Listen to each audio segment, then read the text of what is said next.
ഒരുപാട് ആഗ്രഹങ്ങളും ഒരുപാട് സങ്കടങ്ങളും ഒരുപാട് വിഷമങ്ങളും ഒരുപാട് നിറവേറ്റാൻ പറ്റാത്ത കാര്യങ്ങളും കുറേ ആൾക്കാർ നിറവേറ്റിയ കാര്യങ്ങളും അങ്ങനെ ഒരുപാട് അങ്ങനെയെന്ന് പറയുന്ന ഒരുപാട് കാര്യങ്ങൾ വെച്ചിട്ട് കുറേ ആൾക്കാർ നമ്മളെ വിട്ട് പിരിഞ്ഞു പോയിട്ടുണ്ട്. അപ്പോൾ അവർക്കായി വേണ്ടി ബലിതർപ്പണം എന്നൊരു ചടങ്ങുണ്ട്, ഒരു സംവിധാനമുണ്ട്. അങ്ങനെ ആ ഒരു വർഷത്തെ 2026 ബലിതർപ്പണവും ഇവിടെ ഇന്ന് കഴിഞ്ഞു.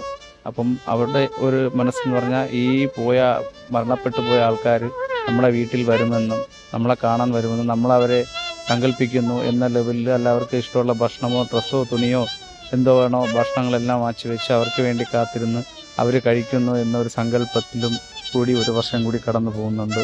വിശ്വസിക്കുന്ന ആളുണ്ടാവാം, വിശ്വസിക്കാതിരിക്കാത്ത ആളുണ്ടാവാം. ചിലപ്പോൾ അത് സത്യമാവാം, സത്യമാണെന്ന് വിചാരിച്ചു എത്രയോ ആൾക്കാർ ചെയ്യുന്നു. ഒരു 50-100 വർഷം കഴിയുമ്പോൾ നമ്മൾ ഓടിക്കുന്ന വണ്ടിയോ നമ്മൾ ഉപയോഗിക്കുന്ന സാധനങ്ങളൊക്കെ ചെത്തിദ്രവിച്ച് എവിടേക്കോ പോയെന്ന് വരാം. നമ്മൾ താമസിക്കുന്ന വീട് ആരുടെയൊക്കെ വീടാവാം, വീട് തന്നെ പൊളിച്ചേക്കാം. അപ്പം നമ്മൾ ഈ താമസിക്കുന്ന സ്ഥലത്ത് ആൾക്കാർ തന്നെ ഉണ്ടാവണമെന്നില്ല. ഉള്ള വർഷം ജീവിക്കുന്നവരെയും സന്തോഷമായിട്ട് ജീവിക്കുക, ആർക്കും ഒരു ഉപദ്രവമില്ലാതിരിക്കുക, പറ്റിച്ച് ഒന്നും നേടാതിരിക്കാൻ ശ്രമിക്കുക. അതിന് ആയുസ് കുറവായിരിക്കും, നമ്മളൊന്നും പൂർത്തീകരിക്കാതെ പോവേണ്ടി വരും. എല്ലാവരെയും സന്തോഷമായിട്ട് സംസാരിക്കാം, സന്തോഷമായിട്ട് പെരുമാറാം, സന്തോഷ രീതിയിൽ എല്ലാവർക്കും പോട്ടെ. ഓക്കെ.